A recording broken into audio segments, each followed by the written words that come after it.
वक्फ board का काम वक्फ की कुल आमदनी कितनी है और उसके पैसे से कितना भला किया गया है उसका पूरा लेखा जोखा रखना होता है। इसके पास किसी जमीन या संपत्ति को लेने और दूसरे के नाम पर ट्रांसफर करने का कानूनी अधिकार है। बोर्ड किसी व्यक्ति के खिलाफ कानूनी नोटिस भी जारी कर सकता है। किसी ट्रस्ट से ज्यादा पावर वक्फ बोर्ड के पास होती है। संसद में वक्फ संशोधन विधेयक पेश कर दिया गया है। भारत की संसद में वक्फ संशोधन विधेयक पर चर्चा हो रही है। लोकसभा में आज तकरीबन 8 घंटे की बहस के बाद मुमकिन है कि ये बिल पारित हो जाए। ये विधेयक वक्फ की परिभाषा से लेकर उसके रजिस्ट्रेशन प्रक्रिया में बड़े बदलाव करने जा रहा है। सरकार इसे वक्फ की संपत्तियों की जवाबदेही, पारदर्शिता सुनिश्चित करने के लिए जरूरी मान रही है, जबकि विपक्ष की ओर से कई बड़े मुस्लिम संगठनों का कहना है कि सरकार संशोधन के जरिए एक धर्म विशेष के अधिकार को अपने हाथों में ले रही है। अल्पसंख्यक मामलों के मंत्री किरण रिजिजू ने साफ किया कि दुनिया के सबसे ज्यादा निजी संपत्ति भारत के वक्फ बोर्ड के पास है।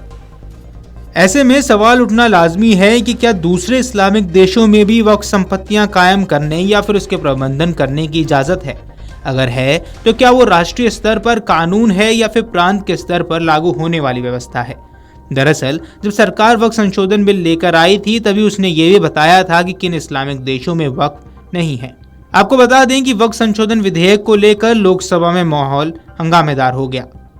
संसदीय कार्य मंत्री किरण रिजिजू ने वक्फ संशोधन विधेयक पेश करने के बाद कहा कि यह विधेयक विरोधियों के दिलों में भी बदलाव लाएगा। उन्होंने कहा कि वक्फ बोर्ड के पास देश में सबसे ज्यादा निजी जमीन है, इसके बाद भी मुसलमान गरीब है। सरकारी आंकड़ों के अनुसार देश में वक्फ बोर्ड के पास सेना और रेलवे के बाद सबसे ज्यादा जमीनें हैं। सरकार के मुताबिक केवल कुछ ही इस्लामिक देशों में वक्फ कायम करने की इजाजत है, मसलन तुर्की, Libya, Egypt, Sudan, Lebanon, Syria, Jordan, Tunisia और इराक में वक्फ की कोई व्यवस्था ही नहीं है। जबकि भारत एक सेक्युलर देश होते हुए भी न सिर्फ वक्फ बोर्ड बनाने, उसको कानूनन संरक्षित करने का भी अधिकार देता है। सरकार का कहना है कि वो नए कानून के जरिए कहीं से भी इस अधिकार को नहीं छीन रहे हैं, बल्कि उसमें और अधिक पारदर्शिता सुनिश्चित करने की तरफ कदम बढ़ा रहे हैं। भारत की तरह ही कई ऐसे देश हैं जहां वक्फ बोर्ड या संपत्तियों की व्यवस्था है। इनमें मलेशिया, इंडोनेशिया, सऊदी अरब, यूएई, बांग्लादेश, पाकिस्तान और ओमान जैसे नाम शामिल हैं। इन देशों में वक्फ बोर्ड या फिर किसी तरह की मिलते जुलते संस्थान वक्फ संपत्तियों को मैनेज करती है।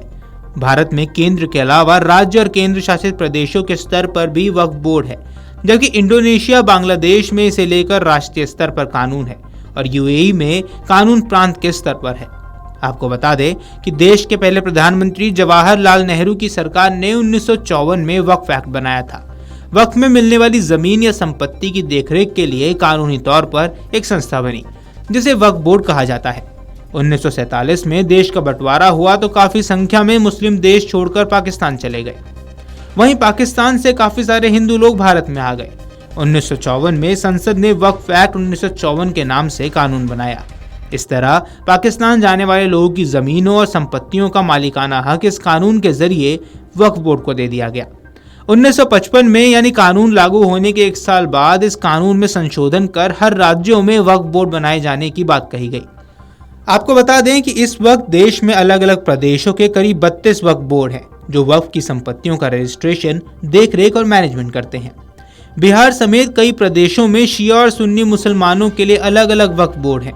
बीते साल अल्पसंख्यक मंत्रालय ने फरवरी में लोकसभा में यह जानकारी दी थी कि मुस्लिमों की संस्था वक्फ बोर्ड के पास दिसंबर 2022 तक कुल 8,65,646 एकड़ अचल संपत्ति थी।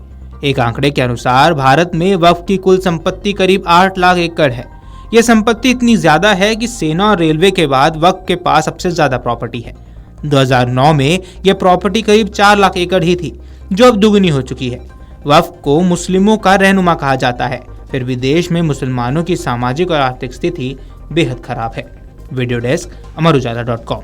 अगर आप ये वीडियो YouTube पर देख रहे हैं तो हमारे चैनल को सब्सक्राइब कर बेल आइकन दबाएं और Facebook पर देख रहे हैं तो हमारे पेज को लाइक करें। 8 मिलियन प्लस सब्सक्राइबर, आपके इस भरोसे के लिए बहुत धन्यवाद।